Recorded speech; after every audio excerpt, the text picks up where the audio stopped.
And if you're having a hard time kind of making that connection on whether your brand is showing up in a way that feels authentic to you, take some time to write down, like, what are your values as a human, right?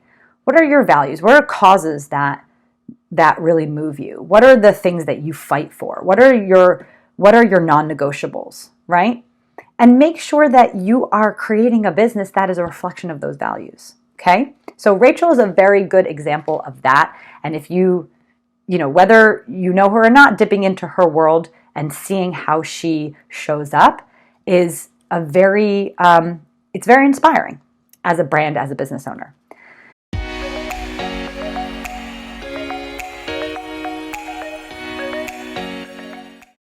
Hello and welcome to this week's episode of the Scalable Marketing Machine podcast. Today we're doing something a little bit different. I'm going to walk you through a case study of a specific business that has risen to incredible heights and sort of looking at it from a marketing perspective. And so as you listen to this episode, if you like this style, this teaching style, and you find this useful, it would mean so much to me if you shot me a DM and just let me know your thoughts. Today we're going to be talking about Rachel Hollis. So Rachel Hollis is a motivational speaker. She's an author. She is host of the Rachel Hollis podcast, which is a huge podcast, probably one of the most popular podcasts that exist. And I thought it would be really cool because I've been following her story now for a while and have always been looking at her business from a marketing perspective with my marketing hat on. And I think that she has done so many incredibly smart things. There's so many lessons that we can learn from her about building a business, but more specifically, building a brand that connects with audience, that develops deep relationships. But there are specific strategies that she has executed over the years that has made this massive success possible for her. And so I thought it would be cool to share my observations and ideas on why I think she has had that massive success that she has. I think that she's a really incredibly smart businesswoman, and I think probably one of the best in the world at community building. So we're going to break down exactly how she's built this massive following that she has. She has millions of followers across social channels. Again, probably one of the most popular podcasts that exists in the podcast world. And let's get into it. So who is Rachel Hollis? So again, she is an author. She's a motivational speaker. If you're not familiar with her work, she sort of came onto the scene in a massive way, sort of nationally, probably around like 2017 or so.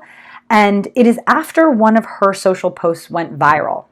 So this is a model that I've seen in a lot of different businesses where one of their social posts will go viral and then all of a sudden it'll seem that they're like an overnight success, right? But what we're going to be talking about is what she was doing probably in the previous 10 years before that post went viral to set herself up in the position where when something did pop off, where she did have this media attention, that she was in a position to harness that attention and really grow a thriving business out of it. So Rachel Hollis started her career as basically like a lifestyle blogger. She was sharing recipes and kind of like decorating, and she was an event planner in LA. And she's been writing books and sort of writing a blog and doing all these for many, many, many, many years. And her like the way in which she kind of like shows up in the world has changed. But there's a couple things that she's done really, really well in a very sort of skilled way to sort of enable her to be where she is today. Okay? Now, if you're not familiar with Rachel Hollis, definitely look her up. She's very interesting. Whether you connect with the things she actually says and her beliefs is a little bit besides the point because we're looking at her from a brand and marketing perspective. And I think you can see whether you are familiar with Rachel or not, these things that we're going to talk about, these seven things that you can do in your business to ensure massive success like Rachel Hollis. You can see these 7 things that we're going to discuss across other brands that you love. Maybe different coaches and consultants or other physical brands that you love. These I would say, what are they called? Like these rules or these sort of ideas spread across no matter what your vertical is, right? And this is all about how do we create that foundation for massive success. So here are 7 things that I've seen Rachel do over the years that have really positioned her to sort of sky's the limit, right? To kind of reach for the stars and go to the moon with her brand and everything that she does. So the first thing that she has been really, really good at is building an authentic brand. So her brand is her personality. And so when we have a personal brand like tied to our business, I think sometimes it's a little bit easier to do this. But as her brand is her personality, what she has done, and it has iterated over the years, but more or less she has shown up authentically for her audience. Now, in the beginning of her career, you can argue, and Rachel Hollis can be kind of like a polarizing figure if you Google her, which I think is a little bit ridiculous. I think people have too much time on their hands. She has definitely changed and grown as a person, okay? But what you can observe from an audience perspective as she's really kind of taken you on the ride with her in her growth journey, even in moments where it's been incredibly painful, right? Like divorce and loss and all of this stuff. And she's always shown up in a way that takes you along on the ride because her value or her mission in the world is to sort of help people to be the best version of themselves. And that sometimes means walking through very difficult times. So she shares her vulnerable experiences as a way to sort of open conversations about things that people don't usually talk about, and to sort of be that inspiration and to be that guide to help others through difficult moments as well. And so showing up authentically means, again, talking through very difficult moments, and always positioning herself from a brand perspective as someone that is on the journey with you, right? She is always learning. She is reading, and she's sharing what she has read and sharing what she has learned in an attempt to bring you along for the ride. She's not coming from this place of authority and saying, this is how you should be. This is this is the right way. This is the only way. That is not her brand, right? That is not her personality. And so with that, she's been able to develop this massive following because her audience in particular has really responded to that type of communication, right? I'm with you. I'm just like you. We can do this together. If I can do it, you can do it. This has been sort of the tenets of this authentic brand that she's built. Now, if you have a product or service as a brand, it's not your personal brand. There are still many ways that you can infuse authenticity into your brand, and it starts with you. Like, even if you're not the face of the brand, so to speak, or the brand is not like selling you or your personality, as you are the birther of your product or service, you are the leader of your company, right? You started this business. It is a reflection of you.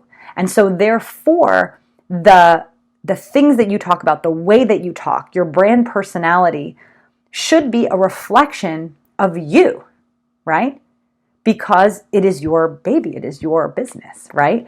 And so if you think about making sure that the copy, the design, the way, like the different strategies and tactics that you use, how you show up and how your brand shows up, and make sure that it resonates with you and it feels connected to you and who you authentically are, that is enough. It doesn't have to be you sharing, really painful things about your business or about your life in order to connect with people. People can spot authenticity and they can spot phonies, right, a mile away. And as long as your brand and the everything that you execute in your brand is a reflection of you and the values that you hold as a business and as a business owner, you're going to be able to create an authentic brand as well.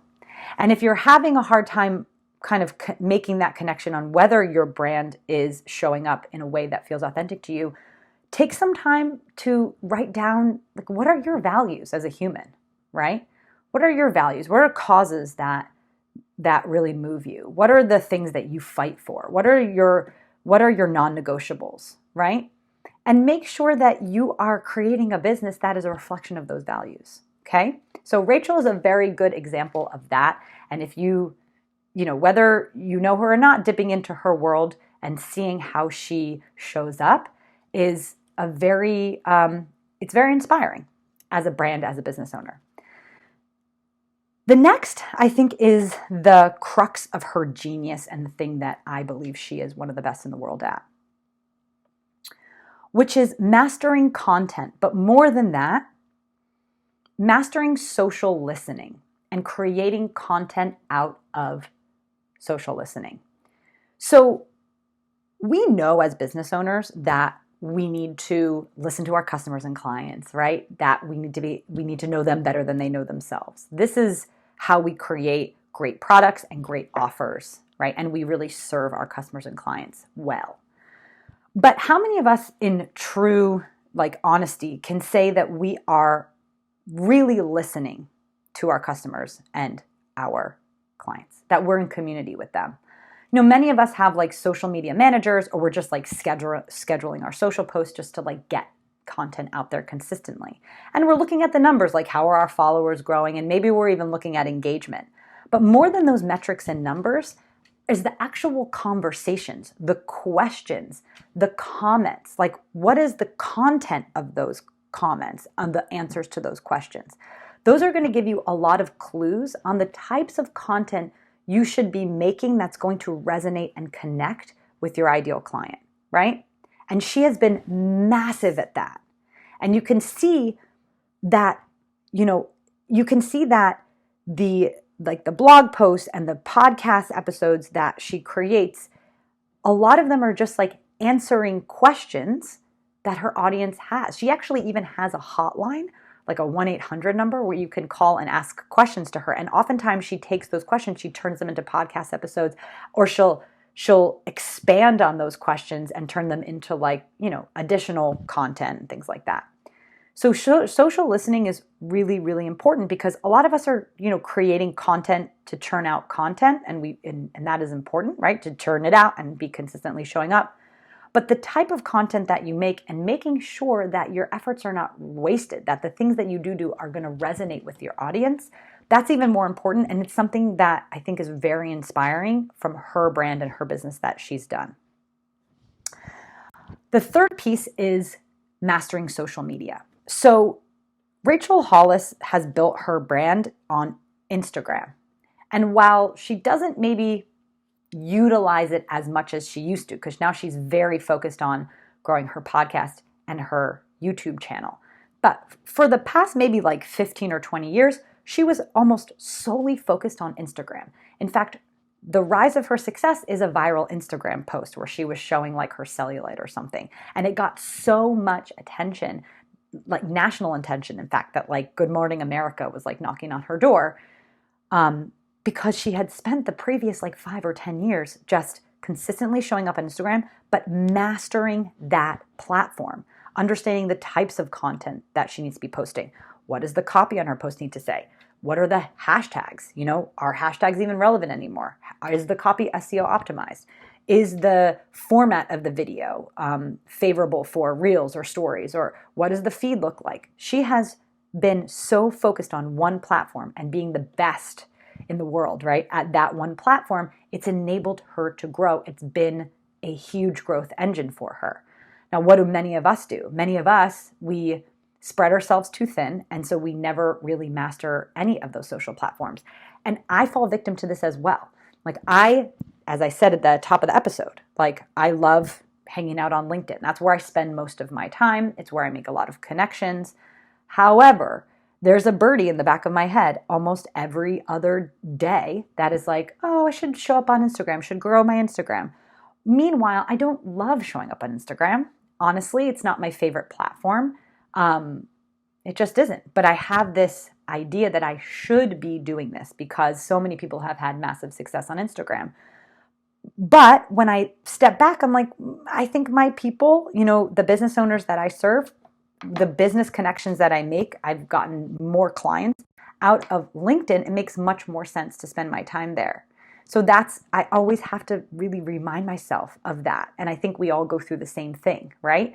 We think we should do XYZ LMNOP, TikTok, we should do whatever, like for Be Real. I don't know. There's always another social platform to get onto, right? But the idea is mastering one and honing in on one. And Rachel has done an excellent job of that. Okay. Next is number 4, events and community building. So kind of going back to social listening, I wanted to point out something that she did strategically and that she still does that I think is massive. She goes on like a tour, like a comedian or a band. She tours different cities. She goes to these like intimate venues where she's like putting on a show, which is basically doing like a keynote. But what she does at these events, I haven't been to any of the events, but I hear her talking about it. And what she does is it's really like a way to have conversation with the audience. So it's like even the next step of social listening is like listening in real life, right? She asks questions to the audience. She has interactive games with the audience. She's kind of like in a Tony Robbins way, like taking particular people onto stage and like talking them through problems and all this in real time. But what this does is, again, give her more sort of ammunition, give her more content ideas. So then she can, in turn, flip it over and serve her audience through her podcast, through her social content, through anything else that she does, because she understands this client so well, because she's listening to them. She's having conversations with them. Okay. And actually, Oprah is very famous for doing the same thing. I've heard many interviews with Oprah where she talks about, staying before and staying long after episodes have aired with the audience, just understanding their lives and understanding their pains, and then turning that into content for the business, for the Oprah Winfrey Show. And that model worked so well. And I think we all feel so connected to Oprah because Oprah knows us. And the only way that she knows us is because she has been in conversation, has been networking, has been physically with us for all of these years, and women like us. And I think that, Rachel has done that. So she has this tour, but she's done it through conferences. She's done it through online events. She's done online coaching before, things like that. She brings people together to really understand their lives, their needs, their desires, right?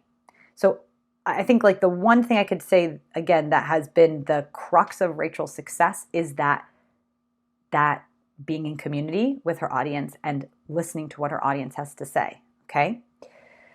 The next thing, number 5, is testing. So one thing you can see across Rachel Hollis's career is that she's tried a lot of stuff. She's had apps. She's had products on her site. She's made a documentary.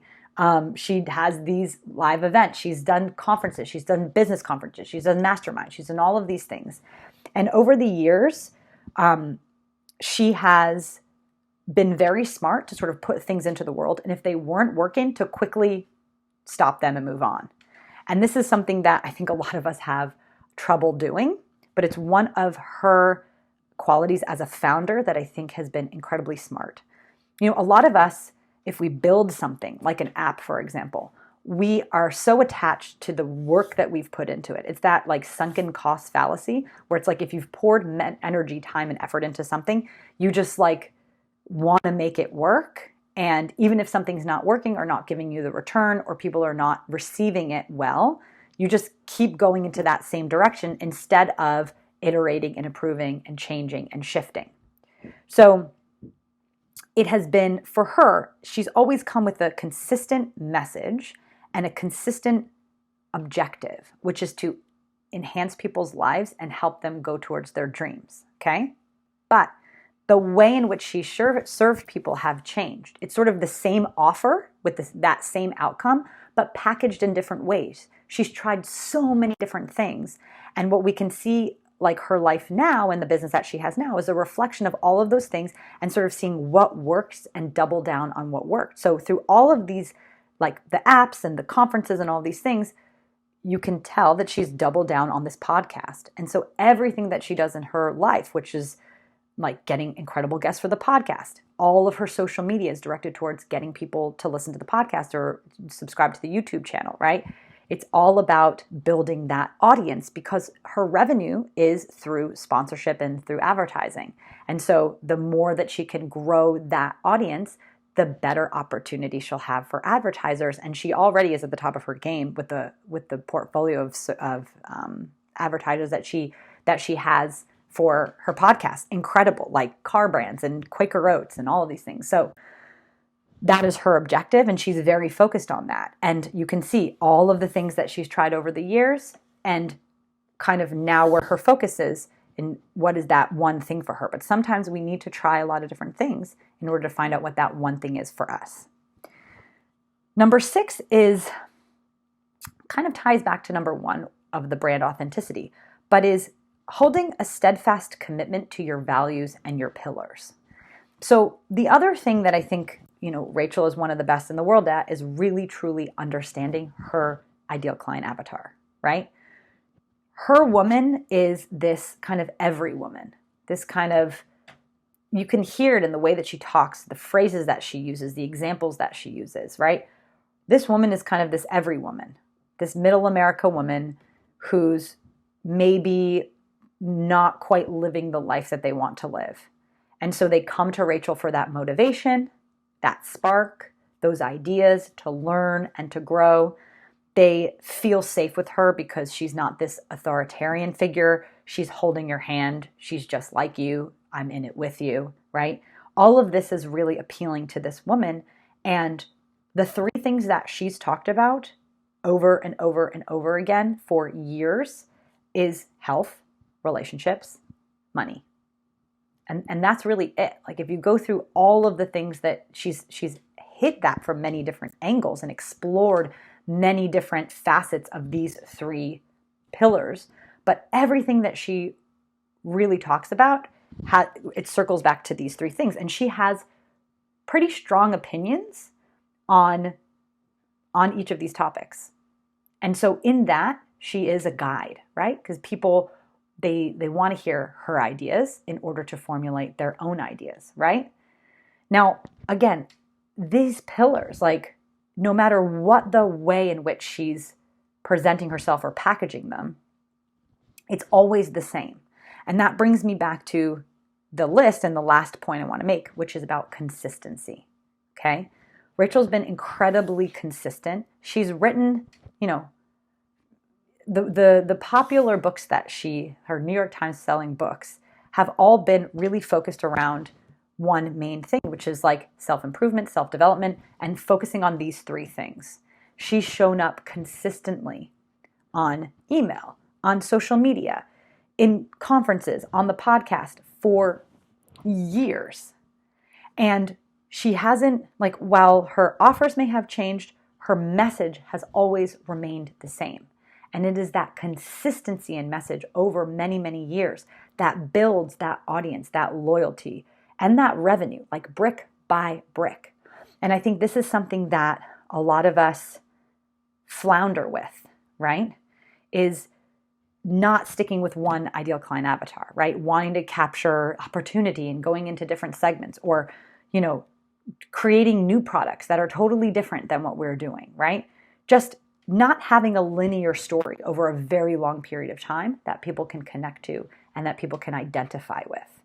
So Rachel's success, like in this case study to kind of tie it up, has been about really showing up authentically, listening to what the audience needs, wants, and desires are and their problems are, and then really consistently showing up with the same message over and over and over again for years. And instead of, one strategy that you can see very clear with her is that a lot of us, we want to go sort of like wide, right? We do one thing and we want to, get some ancillary segments going. So we create like products for other different segments and we kind of go wide to kind of serve a lot of different needs. But what Rachel has done, which is a very smart strategy, is she's gone deeper and deeper and deeper and deeper. And maybe that means that, someone like me, I dip into her world, in and out when it serves me. I still consume her content. I follow her. I enjoy her podcast. But, there's moments where I'm more into it than not because it has been the same thing over and over again. But what she's focusing on is always reaching more people, right? So she's got 1 million followers. She could say, okay, now I'm going to be targeting men that are, in this region of the country. No, she's saying there's more of I have not squeezed dry this every woman in America, right? I have not really tapped out on the total addressable market of this ICA. So that's why we keep going deeper and deeper and deeper. How do we know this woman more? How do we serve them better? And in turn, attract more of this prospect into our world. So this is what I would leave you with, right? In what ways are you communicating your brand consistently, developing that relationship with your audience, with your prospects? How are you showing up in and expressing your values as a brand, right? All of these things done over a consistent period of time builds that foundation for massive growth. So when that opportunity does come along, when that article is published, or when that post goes viral, your business is ready to receive and to excel. So that's what I have for you this week. If you liked this case study, and if there's any other businesses that you'd like me to break down and kind of go through their journey of what they've done in terms of marketing, please send me a DM on LinkedIn. It's Victoria Hajar, Hajjar. Send me, the business. I would love to do some research or dig into it. If I'm not familiar with the business, I will do the research, I will do the work, because I think this is really fun. And I think that there's a lot of lessons that we can learn from others' success. And it also makes these things that we know to be true, these things that we know to be so important, it reminds us.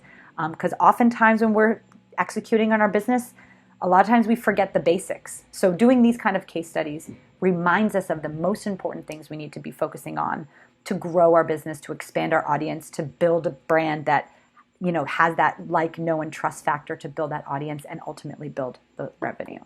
So that's it for this week. I hope to see you back here next week for the Scalable Marketing Machine podcast. Have a wonderful week.